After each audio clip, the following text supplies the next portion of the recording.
নমস্কার, মেদিনীপুর ডায়েরি আর একটি নতুন ভিডিওতে সবাইকে স্বাগত জানাই। যাই হোক, গতকাল ওই এগুলোতে জল দিয়েছি, অনেকটা বাবাও দিয়েছে। আর বিছানা হয়ে গেছে এই খড়, যাতে জলটা ধরে রাখতে পারে। সকাল সকালও জল দিতে হয়েছে, জল দিলে তো ভালো শক্ত হবে।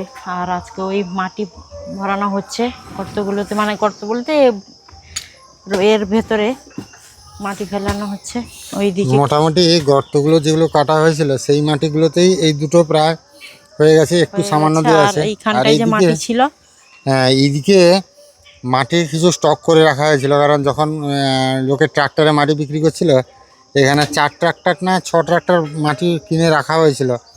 সেই মাটিটাই কিন্তু আজকে কাজে লেগে যাচ্ছে। অ্যাকচুয়ালি এই জায়গাটার উপরে মাটি লাস্ট 2-3 বছর মনে হয় ফেলা হয়নি, বাট তার আগে প্রায় প্রত্যেক বছর মাটি ফেলা হতো। আর এই মাটিটা গত বছর না তার আগের বছর। আর এই জায়গাটা কতটা গভীর এই নিতাই দাদু খুব ভালো করে জানতো। ও দাদু, আর বেশি গভীর করো না, সেদিন নিচের দিকে যাওয়া দরকার নেই বেশি, জানো তো দাদু? হ্যাঁ, তুমি যে এই যে উঁচুটা আছে না দাদু, এইটা সময় রাখো, বেশি গভীর সরে যাও থাকে।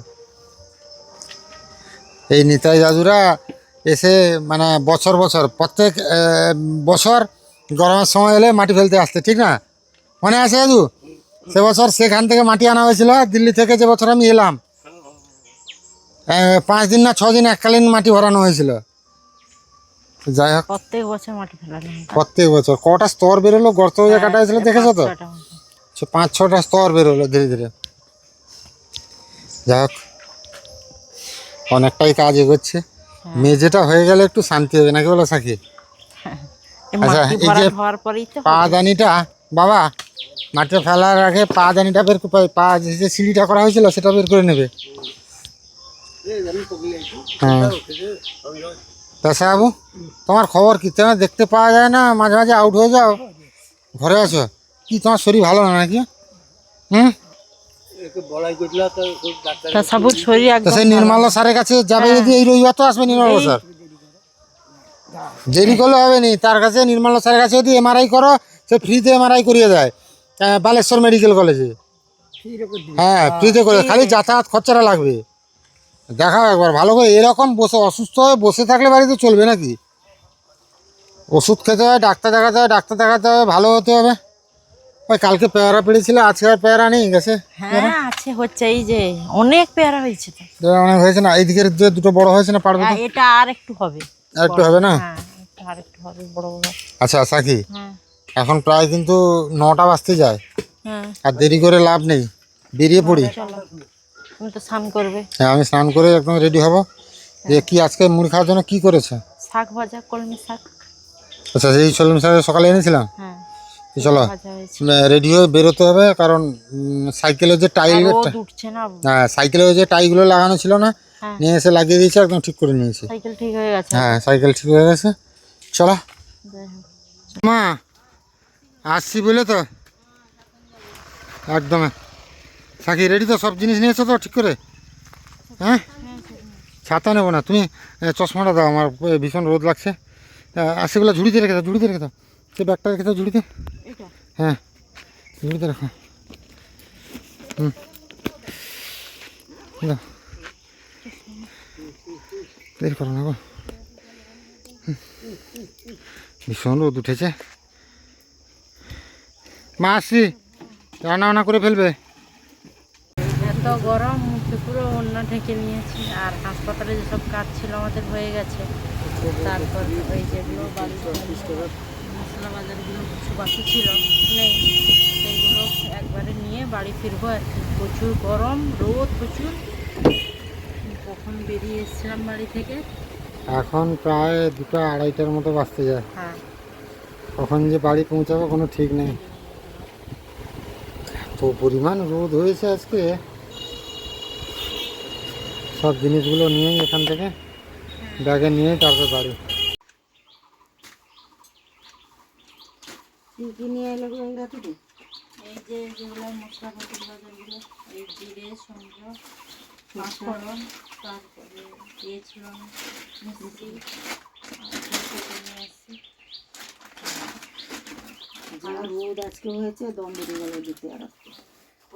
প্রচুর রোদ আর আমার শ্বাস টেনে নিয়ে যাচ্ছে। তো এইদিকে একটু আছে সে রাস্তার উপরে একদম এত তীব্র খবর। আর মানে একদম এগুলাই ঠান্ডায় রাস্তার উপরে একদম একটা কাজের জন্য 3বার করে ছুটতে হচ্ছে, এখান সেখান এখান সেখান এখান সেখান। কি রান্না করেছো মা?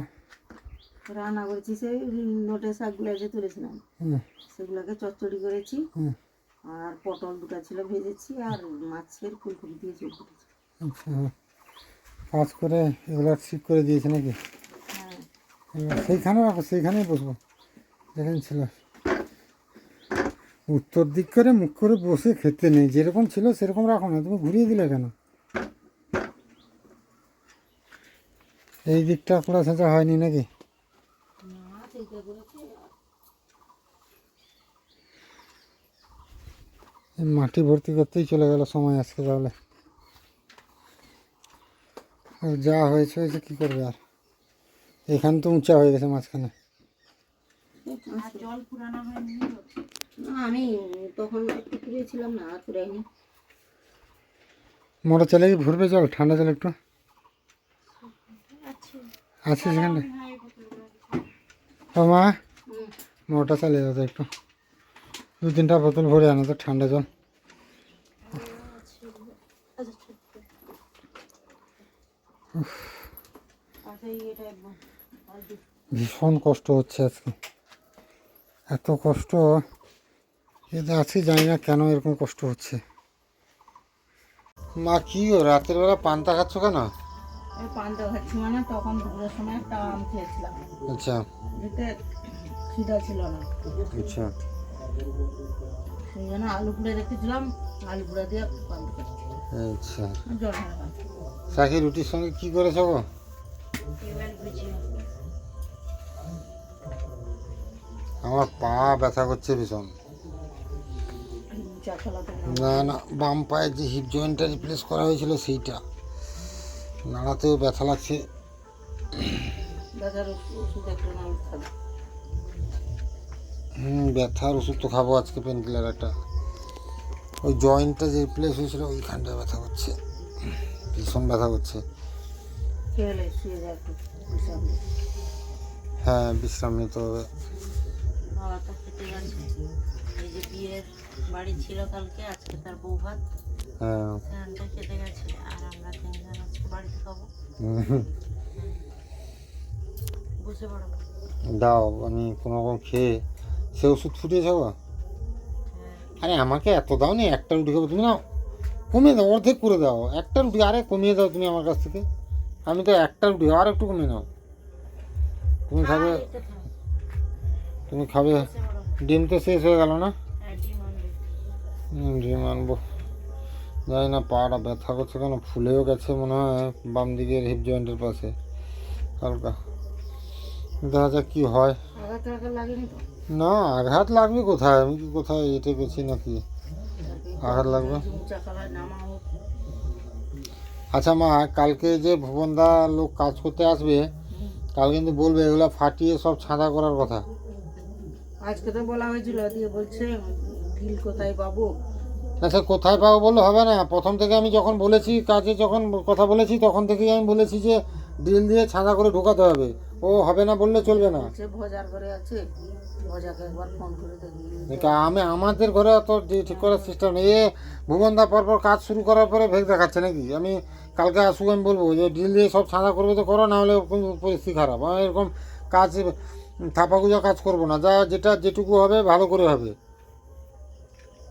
আমি প্রথম থেকে বলেছি কি না বলো মা, যেদিন দেখিয়েছি যেগুলো ড্রিল দিয়ে সব, হ্যাঁ ড্রিল দিয়ে সব ছাঁদা করে রড ঢুকাতে হবে, না হলে সেই কিছুদিনের পরে কী হবে জানো মা, এই যে মেঝে ঢালাই, সে দেওয়ালের সঙ্গে জয়েন্ট হবে না, সেইখান থেকে ফেটে যাবে। কালকে তো আবার বিজয় মান্না আসবে বলছে এক্ষুনি। তো যে আসুক আমি কালকে বলে দেবো, বাবু ড্রিল দিয়ে না ছাঁদা করলে হবে না। আমি প্রথম থেকে বলে রেখেছি, এরকম করলে হবে নাকি? কাজ আমি যেটুকু করব সেটুকু সঠিকভাবে করব। যাই হোক, আপনারা সবাই ভালো থাকুন, সুস্থ থাকুন, দেখা হবে আবার একটা নতুন ভিডিওতে।